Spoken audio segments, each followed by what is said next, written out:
Companies को discuss करेंगे। तो देखिए दोस्तों, इन कंपनीज को डिस्कस करने से पहले मैं आपको एक छोटी सी बात बताना चाहूँगा। तो देखिए दोस्तों, हम एक लॉन्ग टर्म इन्वेस्टर हैं और मैं जितने भी वीडियोस बनाता हूँ सारे जो है लॉन्ग टर्म इन्वेस्टमेंट के पर्पज़ से ही बनाता हूँ।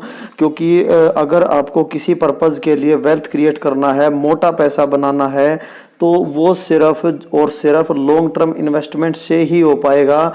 बाकी आप कितने भी हाथ पैर मार लो, एफएनओ, इंट्राडे, कुछ भी कर लो, कहीं से भी जो है वो मोटा पैसा नहीं बनेगा जो कि लॉन्ग टर्म इन्वेस्टमेंट से बनेगा। और as a long term investor आपकी जो थिंकिंग है वो बिजनेस को बाई करने की होनी चाहिए, ना कि स्टॉक को बाई करने की होनी चाहिए। देखिए दोस्तों, हम क्या करते हैं, हम अपना काम धंधा, जो कुछ भी हम काम धंधा करते हैं उसके साथ हम बिजनेस नहीं कर सकते थे।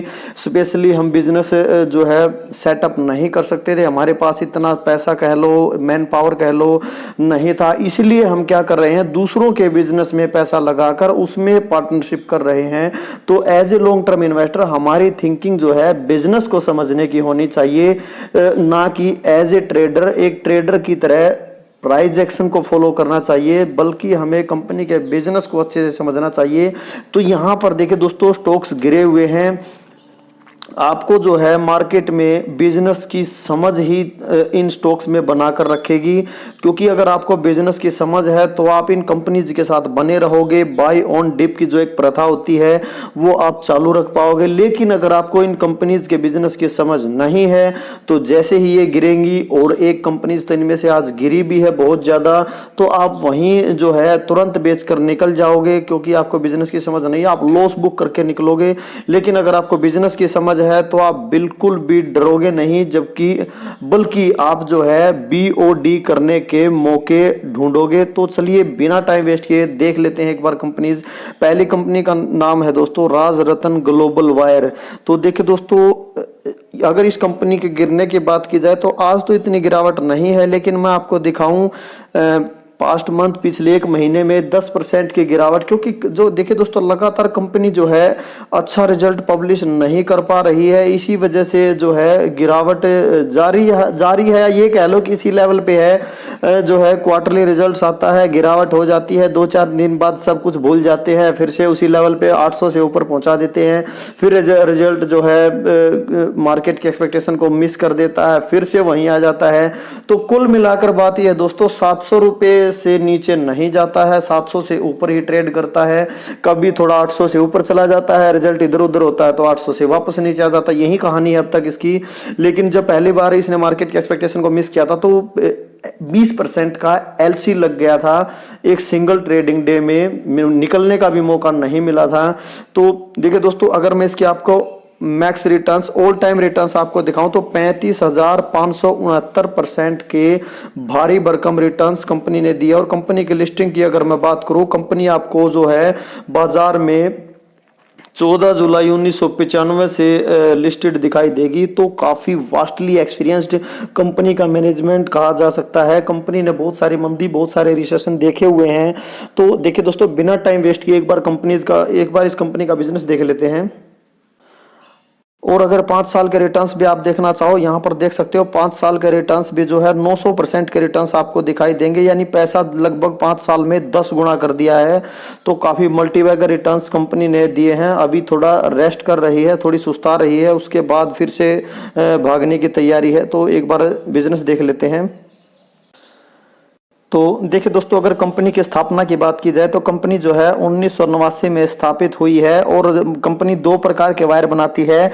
एक तो कंपनी जो है हाई कार्बन स्टील वायर बनाती है, और दूसरा जो है टायर बीड वायर बनाती है। यहाँ पर लिखा हुआ है टायर बीड वायर जो है ब्रॉन्ज कोटेड होती है। तो देखिए दोस्तों, मेनली जो कंपनी है टायर बीड वायर ही बनाती है, लेकिन थोड़ी मात्रा में अगर बात की जाए तो हाई कार्बन स्टील वायर भी बनाती है। तो थोड़ा आगे चलते हैं। यहाँ पर आप देख सकते हो कि ये जो टायर बीड वायर है, आपको पता ही है सब प्रकार के जितने भी पृथ्वी पर चलने वाले टायर हैं, ऑटोमोबाइल टायर हैं, सारे पृथ्वी पे ही चलने वाले टायर हैं। और दूसरी अगर एयरक्राफ्ट के टायरों की बात की जाए तो वो उन टायर्स के बीड वायर भी यही कंपनी बनाती है। हाई कार्बन स्टील वायर जो है ये भी कंपनी बनाती है। ये हमने बात करी ली, काफ़ी कम मात्रा में बनाती है। अगर मार्केट पोजीशन की बात करें कंपनी, तो कंपनी जो है एशिया की लार्जेस्ट बीड वायर मैन्युफैक्चरर में से एक है। अगर बात की जाए एक्सक्लूडिंग चाइना, चाइना को छोड़कर। तो इसकी जो ये कंपनी है राजरत्न ग्लोबल वायर, इसकी जो थाईलैंड की कंपनी है, इसकी सब्सिडायरी, वो थाईलैंड में 25% का मार्केट शेयर एंजॉय करती है। और अगर राजरत्न इंडिया की बात करें तो ये जो इंडिया में 50% का मार्केट शेयर एंजॉय करती है। और देखिए दोस्तों, यहां पर लिखा हुआ कि काफी हाई एंट्री बैरियर है टायर बीड वायर इंडस्ट्री में, क्योंकि लॉन्ग अप्रूवल साइकिल है बाय जो टायर मैन्युफैक्चरर कंपनी। देखिए दोस्तों, जो भी टायर कंपनी, अगर बात करें हम इसके क्लाइंट की, तो बीकेटी बालकृष्ण टायर की बात कर सकते हैं, शियट, एमआरएफ, अपोलो। तो जितनी भी टायर कंपनीज हैं, अगर कोई भी नया प्लेयर कल को मार्केट में एंट्री लेता है और टायर बीड वायर बनाने की कोशिश करता है, तो उसको उन सभी क्लाइंट से अप्रूवल लेना पड़ेगा। काफी लंबा जो है अप्रूवल साइकिल कहा जा सकता है। और क्या पता वो जो क्लाइंट है वो अप्रूवल दे या नहीं दे, क्योंकि देखिए दोस्तों, काफी क्रिटिकल, जैसे फाइन ऑर्गेनिक्स में हमने बात की एंट्री बैरियर की, जितने क्रिटिकल फाइन ऑर्गेनिक्स के ओलियोकेमिकल बेस्ड एडिटिव्स होते हैं, उतना ही क्रिटिकल एक टायर बनाने के लिए टायर बीड वायर होता है। तो ये बिल्कुल ही विश्वसनीय कंपनी से ही लेना चाहेंगी। अगर ये टायर कंपनीज की बात की जाए तो इतना जल्दी अप्रूवल नए प्लेयर को नहीं मिलेगा। और 50% का मार्केट शेयर बहुत बड़ा होता है दोस्तों, काफी ज्यादा होता है। और एक बात और बता दूं मैं, ये जो टायर बीड वायर कंपनी बनाती है, ये एक कमोडोटाइज्ड बिजनेस है। अगर कमोडिटी की बात करें तो जो है सीमेंट जैसे कोमोडोटाइज्ड प्रोडक्ट है, तो जो भी कोमोडोटाइज्ड बिजनेस होता है उसका जो रेट है आप नहीं बढ़ा सकते। आपके पास प्राइसिंग पावर एक प्रकार से कह सकते हो नहीं होती, सभी, क्योंकि वो सभी बना लेते हैं। ये ऐसा प्रोडक्ट है जो सभी बना लेते हैं। लेकिन आप कर क्या सकते हो, आप उसमें देखो रेट तो नहीं बढ़ा सकते, 1 रुपया भी नहीं बढ़ा सकते, क्योंकि कस्टमर आपके भाग जाएंगे। लेकिन आप कर क्या सकते हो, आप जो है कॉस्ट ऑफ प्रोडक्शन कम कर सकते हो। तो अगर कहा जाए राजरत्न ग्लोबल वायर एक लो कॉस्ट प्रोड्यूसर है, यानी इसने अपना जो टायर बीड बनाने का जो खर्च है वो बहुत कम कर रखा है। काफी कम खर्चे में कंपनी टायर बीड वायर बनाती है, जिसकी वजह से इसके प्रॉफिट्स के मार्जिन जो है इंप्रूव होते हैं, प्रॉफिट्स के मार्जिन अच्छे आते हैं, कंपनी प्रॉफिट्स कमा पाती है। तो अगर आप एक कमोडोटाइज्ड बिजनेस में लो कॉस्ट प्रोड्यूसर अगर आप बन जाते हो तो काफी अच्छी ग्रोथ आपको मिलती है। और काफी अच्छी बात यह कही जा सकती है, काफी पावरफुल बिजनेस मॉडल आपका बन जाता है अगर आप कमोडोटाइज्ड बिजनेस में लो कॉस्ट प्रोड्यूसर बन जाते हो। तो देखिए दोस्तों, आगे चलते हैं, थोड़ा सा काफी गहराई में चले गए थे। तो अगर बात करें कंपनी के क्लाइंट्स की, ज्यादा आप यहां पर पढ़ सकते हो, सब कुछ मैं बता नहीं पाऊंगा। कंपनी के क्लाइंट्स के नाम यहां पर लिखे हुए हैं, थाईलैंड के क्लाइंट्स यहां पर लिखे हुए हैं। और अगर बात करें तो यहां पर चलो, अगर जियोग्राफिकल स्प्लिट की रेवेन्यू की बात करें तो आप देख सकते हो इंडिया से 66% का और रेस्ट ऑफ वर्ल्ड से 34% का रेवेन्यू कंपनी को प्राप्त होता है। तो देखिए दोस्तों, डेटा आपके सामने, आप यहां पर पढ़ सकते हो। वीडियो काफी लंबा बन जाएगा अगर मैं सब कुछ आपको पढ़ के बताऊंगा तो चलिए एक बार थोड़ा आगे चलते हैं। तो देखिए दोस्तों, एक छोटी सी बात और बताना चाहूंगा। जो राजरत्न कंपनी है, यहां पर लिखा हुआ कि वो लार्जली जो है, मेनली जो है फोकस करती है बीड वायर बनाने पे। अगर बात की जाए टोटल कैपेसिटी का 87% जो है बीड वायर बनाने में कंपनी लगाती है, अपनी कैपेसिटी का 87%। और अगर रेवेन्यू की बात की जाए तो 90% रेवेन्यू जो है टायर बीड वायर से ही आता है। और दूसरे जो वायर की बात की रेवेन्यू में, तो 10% का रेवेन्यू जो है हाई कार्बन स्टील वायर जो दूसरी बच गई टायर बीड वायर से, उससे आता है।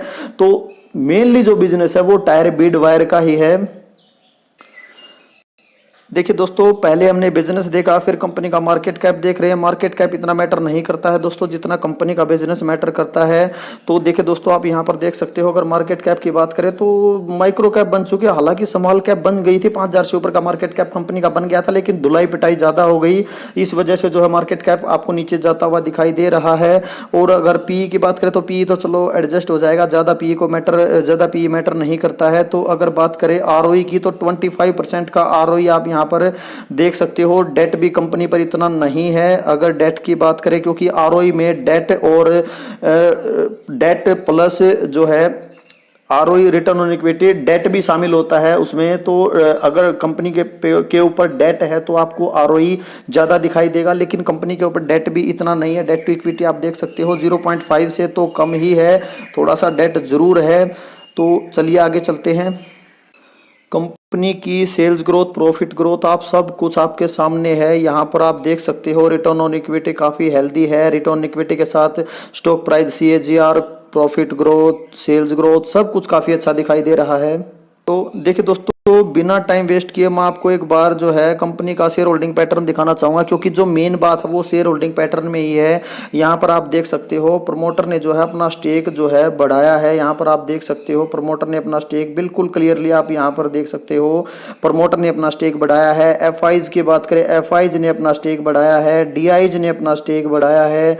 कितनी अच्छी बात है दोस्तों, तीनों जो दिग्गज इन्वेस्टर्स हैं, FI, DI, प्रमोटर्स, तीनों ने अपना स्टेक बढ़ाया है। और अगर बात करें माल छीना किससे गया है, माल छीना गया पब्लिक से। पब्लिक जो है लगातार बिकवाली करती जा रही है। अगर एक दो क्वार्टर से बात करें, क्योंकि कंपनी परफॉर्म नहीं कर रही है, इसी वजह से जो है रिटेल इन्वेस्टर पैनिक सेलिंग कर रहे हैं, लॉस में ही लॉस बुक कर करके भाग रहे हैं, निकलो यहाँ से, सब कुछ बर्बाद हो गया। तो देखिए दोस्तों, अगर इन तीनों की बात की जाए, प्रमोटर्स, FI, DI, इनको पता है फ्यूचर का कि कंपनी का क्या फ्यूचर है, क्या बिजनेस है। इन सभी को बिजनेस की अच्छे से समझ है, इसीलिए ये अपना स्टेक लगातार बढ़ा रहे हैं। नहीं तो आपके पैसे से पहले इनका पैसा डूबेगा। क्या इन्हें जो है अपना पैसा प्यारा नहीं है? क्या ये अपना पैसा डुबाना चाहते हैं? ऐसा नहीं है दोस्तों, इनको पता है कि कंपनी में कुछ होने वाला है, कोई धमाका होने वाला है, इसीलिए जो है लगातार अपना स्टेक बढ़ाते जा रहे हैं और पब्लिक से माल छीनते जा रहे हैं। तो देखिए दोस्तों, चलो आगे डिस्कस करते हैं। चलिए दोस्तों, फटाफट एक बार टेक्निकल्स देख लेते हैं। तो टेक्निकल्स में अगर बात करें तो जो RSI है वो आपको 50 के नीचे ही दिखाई देगा। तो देखिए दोस्तों, आज जो है थोड़ा सा और गिरावट देखने को मिली है। 750 के आसपास 2-3 दिन से घूम रहा था। 750 से नीचे पहले 740 पे आया कल। और अगर आज मैं बात करूं, आज जो है 740 को तोड़कर भी नीचे आ चुका है, 731 तक पहुंच गया था। अगर लोएस्ट लेवल की बात करें 731 तक, तो देखिए दोस्तों, ये जो मैंने नीचे लेवल मार्क कर रखा 700 रुपए का, 700 से नीचे जाने की उम्मीद, अगर मार्केट ही क्रैश हो जाती है, कोई बैड न्यूज आ जाती है, तो कह सकते हैं कि 700 से नीचे जा सकता है। लेकिन 700 से नीचे जाने की उम्मीद मुझे पर्सनली नहीं है। और अगर मेरी वेटेज की बात करें तो 3% की वेटेज मैं ऑलरेडी दे चुका हूं दोस्तों। बाई ऑन डिप कर करके धीरे धीरे हो सकता है कि थोड़ा बहुत और जैसे ही मेरे पास फंड आता है, क्योंकि देखिए दोस्तों, मैं इतना बड़ा रिटेल इन्वेस्टर नहीं हूँ, मैं एक छोटा सा रिटेल इन्वेस्टर हूँ। तो उसी हिसाब से मैंने अपनी वेटेज इसमें दे रखी है। लेकिन देखिए दोस्तों, आपको ऐसे बिजनेसेस पर सबसे पहले फोकस करना चाहिए जहां पर एंट्री बैरियर्स काफ़ी होते हैं और जो है कंपनी लगभग हाई ग्रोथ कही जाए और एंट्री, कोई प्लेयर एंट्री ना ले सके और कंपनी लो कॉस्ट प्रोड्यूसर हो। तो और चलो ये सारी बातें, प्रॉफिट ग्रोथ अच्छी हो, प्रॉफिट ग्रोथ हमने, चलो एक बार देख लेते हैं। प्रॉफिट ग्रोथ हमने शायद देखी नहीं है, तो एक बार वो भी देख लेंगे। टेक्निकल्स हमने देख ही लिए, 700 रुपये से नीचे जाने की उम्मीद नहीं है। देखिए दोस्तों, मेरी तरह काफ़ी सारे इन्वेस्टर्स में ऊपर के लेवल पे फंसे हुए महसूस कर रहे होंगे, लेकिन मैं उनसे यही कहना चाहूँगा कि बने रहें, इन्वेस्टेड रहें। काफ़ी अच्छा बिजनेस है, रिकवरी जल्द ही आपको देखने को मिलेगी। और जो इन्वेस्टेड नहीं है उनको लिए तो गोल्डन अपॉर्चुनिटी है ही, वो तो अभी अपनी बाइंग स्टार्ट कर सकते हैं। इस लेवल से बिल्कुल अच्छा लेवल ये दिखाई दे रहा है, धीरे धीरे बाई करते चलें। तो ऐसा तो नहीं है कि अभी अपने ऑल टाइम हाई को तोड़कर भाग जाएगा। जब तक क्वार्टरली रिजल्ट्स इंप्रूव नहीं होंगे कंपनी के, तब तक तेज़ी देखने को शायद ना मिले। तो धीरे धीरे अपनी वेटेज बढ़ा सकते हैं। स्मॉल कैप कंपनीज को, स्मॉल कैप इसको मानकर चल सकते हैं। तो चलिए एक बार सेल्स ग्रोथ, प्रॉफिट ग्रोथ देख लेते हैं। देखिए दोस्तों, एक बार नेट प्रॉफिट देख सकते हो आप क्वार्टर ऑन क्वार्टर बेसिस पे। तो आपको जो है जिस तरह प्रॉफिट में गिरावट हो रही है, उसी प्रकार शेयर प्राइस भी जो है प्रॉफिट को ही फॉलो करता है, क्योंकि लॉन्ग टर्म में जो शेयर प्राइस है वो कंपनी के प्रॉफिट को ही फॉलो करता है। तो अगर देखें सेल्स को, तो सेल्स भी आप क्वार्टर ऑन क्वार्टर बेसिस पे देख सकते हो, थोड़ा उबड़ खाबड़ पहाड़ियाँ ही दिखाई देंगी। अगर net profit Y on Y basis पे देखें तो पहले तो कंसिस्टेंसी थी, अब जो है कंसिस्टेंसी है बट वो नीचे की तरफ है। आगे चलो देख लेते हैं नेट सेल्स को। वाई ऑन वाई बेसिस पे आप यहाँ पर देख सकते हो कंसिस्टेंसी है। अब थोड़ा सा सेल्स जो है नीचे गिरने की कोशिश कर रही है, तो शेयर प्राइस भी उसी हिसाब से जो है फ्लक्चुएट कर रहा है कंपनी का। तो देखिए दोस्तों, मेरे हिसाब से तो काफ़ी अच्छा बिजनेस है। As a long term investor आपको कंपनी पे ज़रूर स्टडी करनी चाहिए, बाकी कोई रिकमेंडेशन नहीं है। और अगर आप इन्वेस्टेड हैं तो इन्वेस्टेड रहें, और नहीं इन्वेस्टेड है तो आप अपनी रिसर्च ज़रूर करें, एक बार स्टडी ज़रूर करें। दूसरी कंपनी को डिस्कस करते हैं दोस्तों, जिसका नाम है फेयरकेम ऑर्गेनिक्स। देखिए दोस्तों, इस कंपनी ने आज अपना रिजल्ट डिक्लेयर किया है। तो जैसे ही कंपनी ने रिजल्ट डिक्लेयर किया, लगभग आप देख सकते हो 12-13% के आसपास की गिरावट आपको यहां पर देखने को मिलेगी। और गिरावट का रीजन चलिए एक बार देख लेते हैं कंपनी का रिजल्ट। तो देखिए दोस्तों, कंपनी का रिजल्ट आपके सामने है, आप यहाँ पर देख सकते हो। अगर बात करें यहाँ पर देखियो, काफी बड़ी बड़ी 70% से ऊपर के जो गिरावट आपको दिखाई दी, हर आंकड़ा आपको 70% से ऊपर दिखाई देगा, गिरा हुआ लाल दिखाई देगा। और अगर सेल्स की बात करें, सेल्स तो चलो थोड़ा कम गिरी है, लेकिन अगर बात करूं मैं क्वार्टर ऑन क्वार्टर बेसिस पे, तो सेल्स बढ़ी है। लेकिन बाकी सब कुछ जो है क्वार्टर ऑन क्वार्टर बेसिस हो चाहे वाई ऑन वाई बेसिस हो, सब कुछ गिरा है। केवल कंपनी की जो सेल्स है वो क्वार्टर ऑन क्वार्टर बेसिस पे बढ़ी है। तो देखिए दोस्तों, मार्केट एक्सपेक्टेशन का डेटा तो इन छोटी कंपनीज का अवेलेबल नहीं होता, लेकिन मार्केट ने रिएक्शन देकर बता दिया है कि रिजल्ट कैसा है। मार्केट को रिजल्ट बिल्कुल भी पसंद नहीं आया, तो कोई बात नहीं दोस्तों। राजरत्न ग्लोबल वायर जैसे 20% का एलसी लगा था उसमें, तो इसमें क्या बात हो गई, अब गिरावट हो गई। और जो है राजरत्न ग्लोबल वायर में पहले से गिरावट हो गई थी। तो देखिए दोस्तों, मैं तो ये कहूंगा कि बाजार को कुछ भी पता ही नहीं है। बाजार बिल्कुल अंधा है, आंखों वाला अंधा है, कुछ दिखाई नहीं देता बाजार को। बाजार जो है इस डेटा के साथ इस डेटा को कंपेयर करता है। आप देखिए दोस्तों, जून 2022 का डेटा, जब उस टाइम जो है कंपनी अच्छे फ्लो में थी, कंपनी का जो प्रॉफिट्स है वो आसमान छू रहे थे, सेल्स आसमान छू रही थी। तो उसके साथ तो अब तो एक्सटर्नल रीजन की वजह से जो है कंपनीज के जो क्वार्टरली रिजल्ट्स वैसे इंपैक्टेड हैं, केमिकल सेक्टर में वैसे ही प्रॉब्लम चल रही है, लेकिन फिर भी बाजार ऐसा पटक पटक के इनको मार रहा है। तो मैं तो इनको एक इन्वेस्टमेंट अपॉर्चुनिटी के रूप में ही देखूंगा। तो एक बार दोस्तों, अगर आप यहाँ पर देखो तो देखिए दोस्तों, अगर आप अभी इस प्राइस पे अगर कोई इन्वेस्टेड नहीं है, तो अगर मैं पिछले रिजल्ट की एक बार बात करूं, तो पिछला जब रिजल्ट आया था तो कंपनी ने 900 रुपए का लेवल टच कर दिया था, बिल्कुल बॉटम बना था 900 रुपए पे। और अभी जो है 1050 के आसपास का लेवल, जो इसका प्रीवियस स्पोर्ट कहा जा सकता है, तो वहीं पर जाकर इसने अभी सपोर्ट लिया है। तो एक हाँ रेजिस्टेंस का था पीछे इसका जो है ये 1050 का लेवल, और वहीं पे जाकर कंपनी ने अभी सपोर्ट लिया। तो थोड़ा बहुत और गिरती है तो 900 रुपए तक गिर जाएगा। 900 रुपए से नीचे ये नहीं जाने वाला, और 700 रुपए से नीचे राजरत्न नहीं जाने वाला। तो थोड़ा बहुत इसका बिजनेस भी हम डिस्कस करते हैं। तो अगर कंपनी की लिस्टिंग की बात करो दोस्तों, कंपनी जो है 2020 से बाजार में लिस्टेड है, लेकिन रिटर्न्स मात्र जो है 63% की कंपनी ने कमा कर दिए हैं। यानी कंपनी ने कुछ ना कुछ जरूर कमा कर दिया है अभी तक। देखिए दोस्तों, ये कंपनी डीमर्ज हुई है एफएसएल से। जो है अगर मैं बात करूँ फेयरकेम स्पेशलिटी लिमिटेड एफएसएल, उस कंपनी से डीमर्ज होकर ये कंपनी बनी है। तो हालांकि ये रिसेंट लिस्टेड है, तो ये रिसेंट लिस्टेड है, लेकिन एफएसएल जो है वो पुरानी कंपनी थी। उसने जो है अपना ओलियो केमिकल्स का जो संपूर्ण बिजनेस था वो जो है इसके हवाले कर दिया है। इसी चलो एक बार देख ही लेते हैं बिजनेस को। देखिए दोस्तों, यहाँ पर आप देख सकते हो ओलियो केमिकल 99% बिजनेस जो सेगमेंट है, 99% का जो सेगमेंट है वो ओलियो केमिकल्स का। देखिए दोस्तों, आप थोड़ा बहुत कंफ्यूज होंगे फाइन ऑर्गेनिक्स एंड फेयरकेम ऑर्गेनिक्स में। मैं आपको बताना चाहूंगा, फाइन ऑर्गेनिक्स जो है ओलियो केमिकल्स के डेरिवेटिव में काम करती है, ओलियो केमिकल बेस्ड एडिटिव्स बनाती है, जो है इंपोर्टर एक्सपोर्टर सप्लायर सब कुछ ओलियो केमिकल बेस्ड एडिटिव्स की है। तो देखिए दोस्तों, वो जो कंपनी है वो ओलियो केमिकल बनाती है, लेकिन सिर्फ अपने रॉ मटेरियल के लिए, क्योंकि जो ओलियो केमिकल है उस कंपनी के लिए रॉ मटेरियल है, और ओलियो केमिकल से वो company oleo chemical based additives बनाती है, ताकि उसको अपना रॉ मटेरियल कहीं से ना लेना पड़े। तो सिर्फ इसीलिए ओलियो केमिकल बनाती है। लेकिन अगर इस कंपनी की बात करें, ये कंपनी जो है एक्सपोर्ट इंपोर्ट दोनों के लिए जो है ओलियो केमिकल बनाती है। तो ये कंपनी ओलियो केमिकल बनाती है और वो company oleo chemical based additives बनाती है। आप दोनों में फर्क समझ चुके होंगे, दोनों का बिजनेस डिफरेंट है। हाँ, सेगमेंट एक है, ओलियो केमिकल के सेगमेंट से दोनों कंपनीज बिलोंग करती हैं।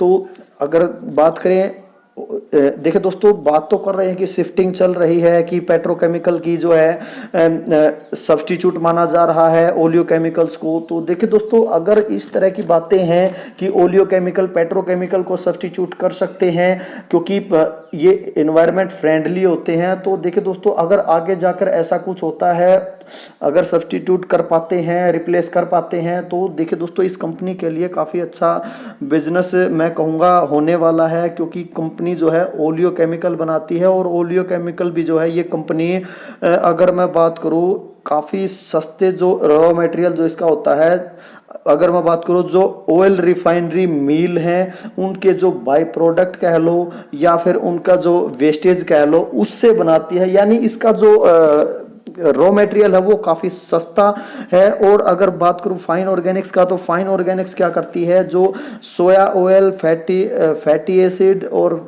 अगर पाम ऑयल, तो जो फाइन ऑर्गेनिक का जो रॉ मटेरियल वो काफ़ी महंगा है, उससे कंपनी ओलियो केमिकल बनाती है। लेकिन अगर फेयर कैम ऑर्गेनिक की बात करें तो फेयर कैम ऑर्गेनिक का जो रॉ मटेरियल है काफ़ी सस्ता है।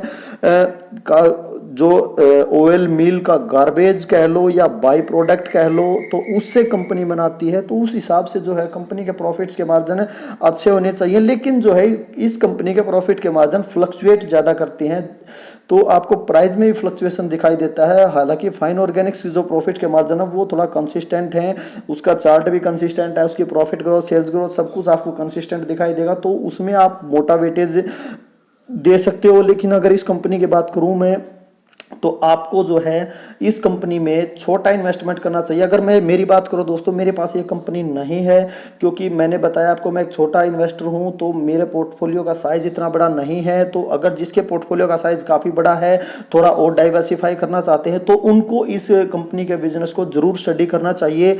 काफ़ी अच्छा बिजनेस मैं कहूँगा, काफ़ी अच्छे प्राइस पे अभी अवेलेबल है। अगर 900 रुपये तक जाता है तो देख सकते हैं। तो देखिए दोस्तों, अगर कंपनी के सेल्स ग्रोथ आप देखना चाहो यहाँ पर देख सकते हो, तो यहाँ तक तो आपको कंसिस्टेंसी दिखाई देगी। हालांकि अब थोड़ा सा जो है गिर चुकी है सेल्स, और अगर आगे हम देखें प्रॉफिट्स देखें तो यहाँ पर थोड़ा कंसिस्टेंसी आपको दिखाई देगी। लेकिन अब जो है प्रॉफिट्स गिर चुके हैं, तो थोड़ा सा आगे चलते हैं, आगे देखते हैं। अगर net profit quarter on quarter देखिए दोस्तों, यहाँ पर आप देख सकते हो क्वार्टर ऑन क्वार्टर बेसिस पे इसके साथ बाजार कंपेयर कर रहा है, सबसे ऊंची बिल्डिंग इसके साथ बाजार इसको कंपेयर कर रहा है। तो देखिए दोस्तों, ये तो सबसे ऊंची बिल्डिंग है अभी, तो इससे ऊंची बिल्डिंग कैसे बनेगी जब सेक्टर में प्रॉब्लम चल रही है। इससे ऊंची बिल्डिंग बनाने के लिए तो सेक्टर काफ़ी अच्छा परफॉर्म करना चाहिए, तभी तो कंपनी अच्छा परफॉर्म कर पाएगी। लेकिन अगर सेल्स में देखें तो सेल्स में भी ये सबसे ऊंची बिल्डिंग आपको यही दिखाई देगी 22,600 वाली। तो ये 22,600 और ये बात कर सकते हो आप 23,600, तो इसके साथ बाजार कंपेयर कर रहा है। तो देखिए दोस्तों, जो है इस तरह से कंपेयर, तभी तो 77% डाउन है। इसी वजह से आप इतना जो है एक प्रकार से इतनी ज़्यादा गिरावट देखने को मिली है। तो देखिए दोस्तों, काफ़ी अच्छी इन्वेस्टमेंट अपॉर्चुनिटी कही जा सकती है। तो देखिए दोस्तों, ये आ गए हम फेयर कैम ऑर्गेनिक्स जो कंपनी की जो वेबसाइट है उस वेबसाइट पर आ गए। यहाँ पर आप देख सकते हो जो ओलियो केमिकल्स है वो प्लांट और एनिमल फैट्स दोनों से बनाए जाते हैं, लेकिन ये कंपनी जो है ये प्लांट से बनाती है। तो देखिए दोस्तों, ये जो है एनालॉगस माने जाते हैं पेट्रोकेमिकल्स के, जो पेट्रोलियम से डिराइव्ड किए जाते हैं। तो चलिए थोड़ा आगे चलते हैं। तो देखिए दोस्तों, सब कुछ नहीं बता पाऊंगा, आप यहाँ पर पढ़ सकते हो। तो कंपनी जो है कंपनी काफ़ी सालों से विकसित कर चुकी है और मास्टर्ड कर चुकी है, दक्ष है कंपनी प्रक्रिया में। कौन सी प्रक्रिया, जो देखिए दोस्तों वो प्रक्रिया जिसमें ये कंपनी जो है, अगर बात करें इसका जो प्रोडक्ट है वो लोकली बोले या फिर इंटरनेशनली बोले, उसकी जो क्वालिटी है वो एक्सेप्ट की जाती है। किससे बना हुआ जो वेस्ट या बाय प्रोडक्ट है, नेचुरल वेजिटेबल ऑयल मिल्स का जो वेस्ट या बाय प्रोडक्ट है, उससे ये जो कंपनी ओलियो केमिकल बनाती है वो लोकल मार्केट में तो एक्सेप्ट किया ही जाता है, साथ में जो है इंटरनेशनल मार्केट में भी एक्सेप्ट किया जाता है। उसकी क्वालिटी पे सवाल नहीं उठाए जाते हैं। तो देखिए दोस्तों, क्यों सवाल नहीं उठाया जाता है, क्योंकि ये कंपनी विकसित कर चुकी है ऐसी टेक्नोलॉजी, काफी लंबा एक्सपीरियंस है इस कंपनी को इस फील्ड में, और इसमें दक्ष है ये कंपनी। तो काफी अच्छा अनुभव कंपनी का कहा जा सकता है इस फील्ड में। देखिए दोस्तों, कंपनी जो है मेनली 3 प्रकार के एसिड बनाती है। डाइमर एसिड, जिसमें जो है ये कंपनी ओनली मैन्युफैक्चरर है डाइमर एसिड की। अगर इंडिया में हम बात करें तो इंडिया में ये कंपनी ओनली मैन्युफैक्चरर कही जाती है। और अगर बात करें आगे चलते हम लिनोलिक एसिड, तो ये भी एक लो कॉस्ट मैन्युफैक्चरर है लिनोलिक एसिड की। तो देखिए दोस्तों, सारे प्रोडक्ट इसके जो है लो कॉस्ट हैं, क्योंकि इसका जो रॉ मटेरियल है वो काफ़ी लो कॉस्ट है। और तीसरे अगर एसिड की बात की जाए तो मोनोमर एसिड जो है, मोनोमर एसिड कंपनी बनाती है जो कि पेंट्स और रेजिन में यूज किया जाता है। तो ये इस मोनोमर एसिड और डिस्टिल्ड फैटी एसिड इसकी भी जो है लीडिंग प्रोड्यूसर है with significant low raw material. तो इसका जो एक प्रकार से अगर हम कहें तो अगर हम कहें कि जो इसका रॉ मटेरियल है काफ़ी लो कॉस्ट रॉ मटेरियल है, सब कुछ मैंने आपको बता ही दिया। तो चलिए थोड़ा टेक्निकल्स देख लेते हैं।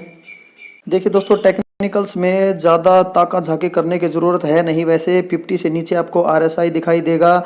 और अगर देखें दोस्तों, यहाँ पर काफ़ी बड़ी रेड बिल्डिंग आपको नीचे दिखाई दे रही है। काफ़ी ज़बरदस्त बिकवाली आज देखने को मिली है, काफ़ी ऊंची बिल्डिंग नीचे बन चुकी है।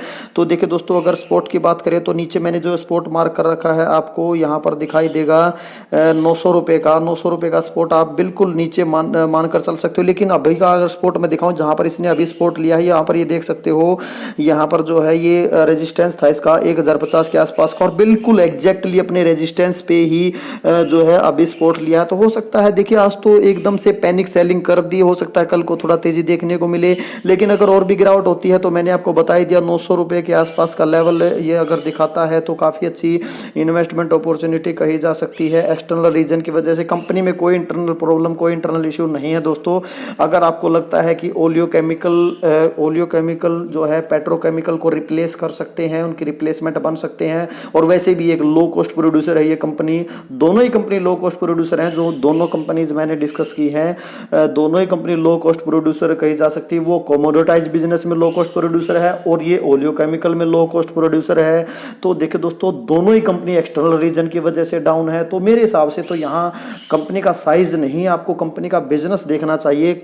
कंपनी का साइज अगर देखो तो पिट आ गई, ये बिल्कुल माइक्रो कैप बन चुकी है। 1377 करोड़ तक आ चुका है कंपनी का मार्केट कैप, काफी अच्छी धुलाई हो चुकी है।